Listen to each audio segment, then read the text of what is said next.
Hello students, welcome to BBVN online classes and we were reading the book The Honeydew. आज बात करते हैं इसके कंटेंट की जो कि हम एक बार पहले भी कर चुके हैं. फर्स्ट चैप्टर जो हमारा था the best Christmas present in the world we have completed and the second chapter the tsunami also we have completed. Today we will read about a poem The Ant and the Cricket. Okay.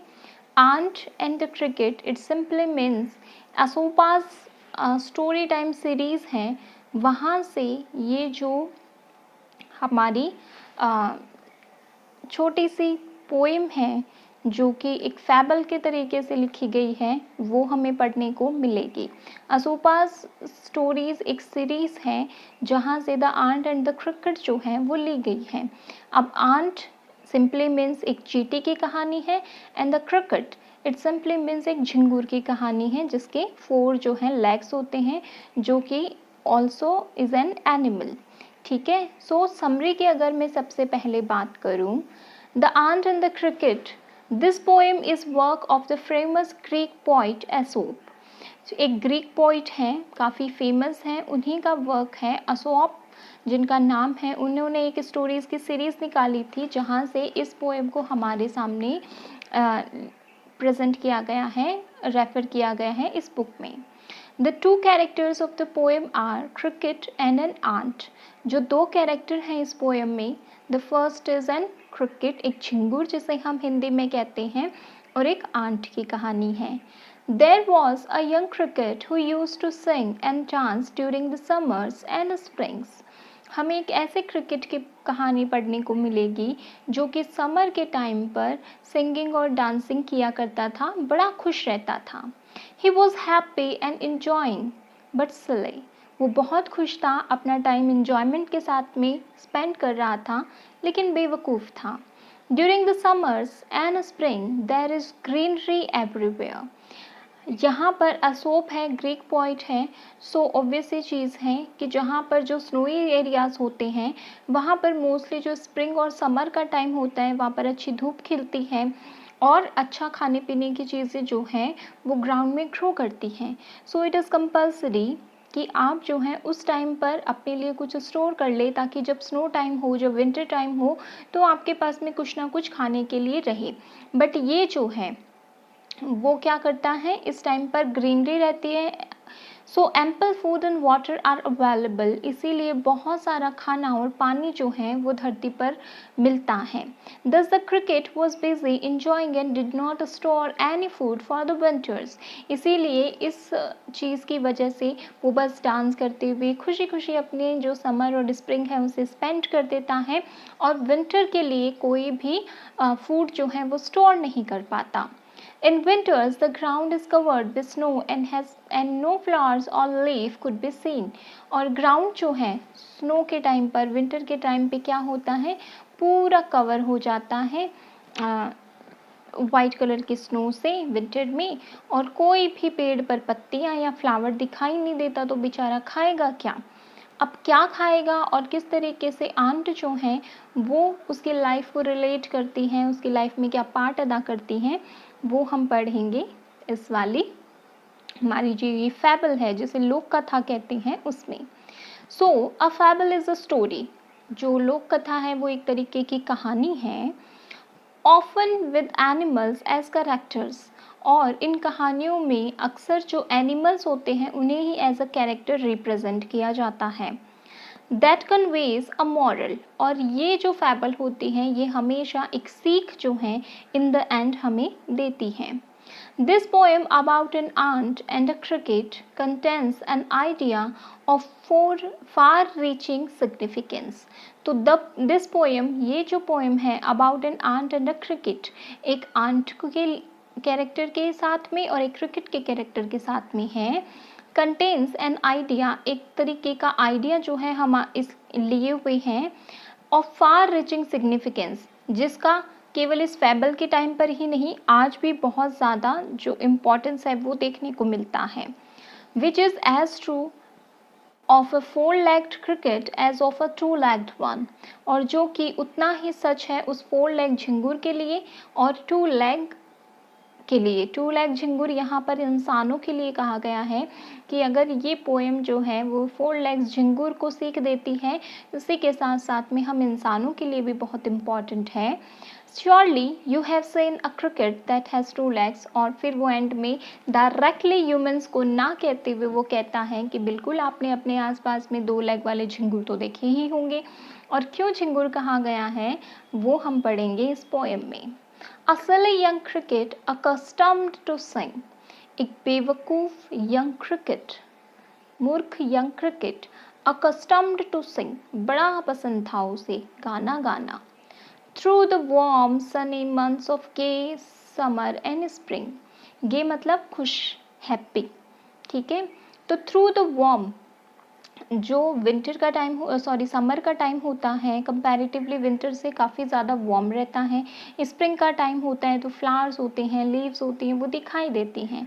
तो उस time पे पूरे summer के season में, पूरे Sunny months में, पूरे spring के टाइम पे उसे जो है गाना गाना बहुत पसंद था। बिगेन टू कंप्लेन, और वो बहुत ही इंजॉइंग वे में अपनी लाइफ को जी रहा था। बिगेन टू कंप्लेन, लेकिन वो शुरू करता है कंप्लेन करना। कब? When he found that, जब उसे ये पता चलता है at home कि उसके घर में his cupboard was empty, कि उसका खाना रखने का जो कपबोर्ड है वो क्या है, बिल्कुल खाली है, empty है। And winter was come, और जो विंटर हैं वो अब दस्तक दे चुकी हैं, यानी कि आ चुकी हैं। Not a crumb to be found, पूरी धरती पर कहीं पर भी, क्रम्ब कहते हैं ब्रेड के टुकड़े को, यहाँ पर आप मीनिंग निकाल सकते हैं झिंगुर के लिए एक छोटा सा दाना भी खाने का नहीं मिल पा रहा था। On the snow covered ground, कहाँ पर नहीं मिल पा रहा था, जो स्नो से कवर्ड पूरा ग्राउंड था वहाँ पर। Not a flower could he see, और ना ही उसे कोई फ्लावर जो है वो देखने को मिल रहा था। Not a leaf on a tree, और पेड़ जो हैं उन पर एक भी पत्ती जो है वो दिखाई नहीं दे रही थी। Oh what will become says the cricket of me, कि अब मेरा क्या होगा। ओ यहाँ पर जो है एक्सप्रेशन देता है एक बहुत ही डिप्रेस इंसान का, डिसअपॉइंट इंसान का, निराश हो जाता है कि अब उसका क्या होगा। At last by starvation and famine made bold, at last और अंत में by starvation भूख के मारे and famine, famine किसे कहते हैं, अकाल पड़ जाना। तो ग्राउंड पे उसे कुछ खाने को नहीं मिला, घर भी पूरा खाली था, तो इससे made bold, उसने पूरी अपनी हिम्मत जुटाई, अपने आप को उठाया वापस। all dripping with wet, पूरा बारिश की वजह से, dripping यानी ड्रिप का मतलब होता है बूंदे गिरती हुई, यानी कि वो बारिश में इतना भीग चुका था कि उसकी बॉडी से ड्रिप्स हो रही थी पानी की। And all trembling with cold, और पूरा जो है कोल्ड से, कोल्ड मतलब ठंड से जो है वो ट्रम्बल कर रहा था, शिवर कर रहा था, काँप रहा था। Away he set off a miserly ant, वो जाता है किसके पास में, एक बहुत ही कंजूस बट इंटेलिजेंट आंट के पास में, चींटी के पास में। टू सी, ये देखने के लिए, इफ़, कि क्या वो, टू कीप हिम अलाइव, उसे ज़िंदा रखने के लिए, किसे ज़िंदा रखने के लिए, वो चींटी जो है उस झिंगुर को ज़िंदा रखने के लिए। He would grant him shelter from rain, कि क्या वो उसे थोड़ी जगह देगी इस रेन से बचाने के लिए। इट मीन्स उसको रेन जो है वो उसकी बॉडी पर ना पड़े, उसके लिए क्या उसे थोड़ी जगह देगी रहने के लिए। And a mouth full of grain, और थोड़े से क्या टुकड़े देगी वो ग्रेन के, ताकि वो अपना पेट भर सके। He wished only to borrow, और इसके बाद में उस झिंगुर की इंटेंशन जो है वो क्लियर की है पोइट ने, कि he wished only to borrow, वो केवल ये चाहता है कि उसे बोरो करना है, उधार लेना है। ही वुड रिपे टुमारो, और जब वापस समर आएगी तो वो सारा का सारा जो ग्रेन है वो उसे रीपे कर देगा। किसे रीपे कर देगा, आंट को। इफ़ नॉट, लेकिन अगर ऐसा नहीं हुआ, इट मीन्स ना उसे शेल्टर दिया, ना उसने खाने के लिए ग्रेन्स दिए, he might die of starvation and sorrow, तो शायद वो झिंगुर जो है वो खुद से कहता है कि मैं भूख की वजह से और दुख की वजह से मर ही जाऊंगा। Says the ant to the cricket, और फिर वो जो झिंगुर है वो आंट के पास में पहुंच जाता है, as you can see in the picture also. I am your servant and friend says the ant to the cricket. Ant जो है वो क्रिकेट से कहती है कि मैं तो तुम्हारी सर्वेंट हूँ, मैं तुम्हारी फ्रेंड हूँ। But we ants never borrow, we ants never lend. लेकिन हम जो आंट्स होती हैं, हमारा ये नेचर है कि ना तो हम कुछ बोरो करती हैं, ना ही कुछ उधार देती हैं, ना लेना ना देना। बट टेल मी, लेकिन मुझे बताओ डियर क्रिकेट, प्रिय cricket, did you lay nothing by when the weather was warm. क्या तुमने कुछ भी सेव नहीं किया जब वेदर जो है वो वार्म था, सनी था, समर का टाइम था।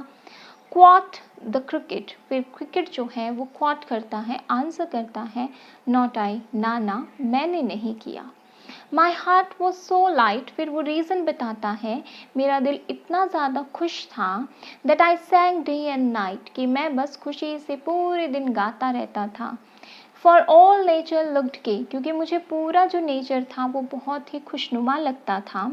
यू सैंग सर, यू से, फिर वो कहती है क्या पूरे दिन गाते रहे, आप ये कह रहे हो कि आप पूरे दिन गाते रहे। गो देन, एक काम करो फिर जाओ। से द आंट, आंट्स कहती हैं, and dance the winter away, और पूरी विंटर जो है वो डांस करते हुए गुजार दो। अब जब गाते हुए तुमने पूरी समर गुजार दी, तो अब नाचते हुए पूरी जो विंटर है उसे भी गुजार दो। दस एंडिंग, और इसी तरीके से इस कहानी के अंत में, he hastily lifted the wicket and out of the door turn the poor little cricket. वो बहुत ही जल्दबाजी के साथ में उस क्रिकेट को, अपने घर से बेचारे क्रिकेट को बाहर निकाल देती है। फॉक्स कॉल दिस अ फैबल, फिर हमारा जो राइटर है वो कहता है कि जो लोग हैं वो इसे एक लोक कथा कहते हैं। I will warrant it true, लेकिन मैं ये गारंटी देता हूँ कि ये सच है। सम क्रिकेट्स हैव 4 legs, कुछ झिंगुर के तो 4 पैर होते हैं। एंड सम हैव 2, बट कुछ के 2 पैर होते हैं। ग्लॉसरी के लिए कुछ वर्ड्स जो हैं वो यहाँ पर दिए गए हैं। तो कंक्लूजन की अगर मैं बात करूँ, in the end the poet concludes by saying that he thinks that this fable is quite true, कि ये फैबल जो है उसे काफ़ी सच लगती है। As there are many humans being who do not care about the future, क्योंकि बहुत सारे ऐसे humans हैं जो अपने कल की परवाह नहीं करते। They thus repent when the time is gone, और उन्हें तब पछतावा होता है जब समय निकल चुका होता है। जैसा कि हम आज देख रहे हैं कोरोना के टाइम पे, जब सब कुछ लॉक्ड डाउन है, उस टाइम पे हमारी जो सेविंग है वो वर्क कर रही हैं। जिनके पास में सेविंग नहीं है, ऑब्वियसली उन्हें थोड़ी तकलीफ है। और इससे हमें सीख क्या मिलती है? The story teaches us that we shall not behave like cricket, कि हमें जो है क्रिकेट की तरह बिल्कुल भी बिहेव नहीं करना चाहिए। इट मीन्स हार्ड टाइम के लिए हमेशा सेव करके रखना चाहिए। We shall always prepare for the future, हमें अपनी जो आने वाला कल है उसके लिए प्रिपेयर रहना चाहिए।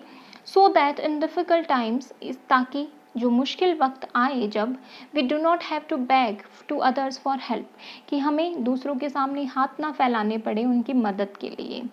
It also teaches us that we should also be helpful to others unlike the ant, और इसी के साथ में हमें ये भी सीख मिलती है कि ज़रूरी नहीं है कि हम हमेशा क्रिकेट के प्लेस पर ही रहें। हमें हमेशा अगर मौका मिलता है लाइफ में आंट के प्लेस पर आने का, तो हमें दूसरों की हेल्प भी करनी चाहिए। क्वेश्चन आंसर्स की बात अगर हम करें, तो मैं आपको क्वेश्चन आंसर जो हैं वो in the PDF form I will send it, you have to write it in your notebook. This is it for today. Thank you everyone.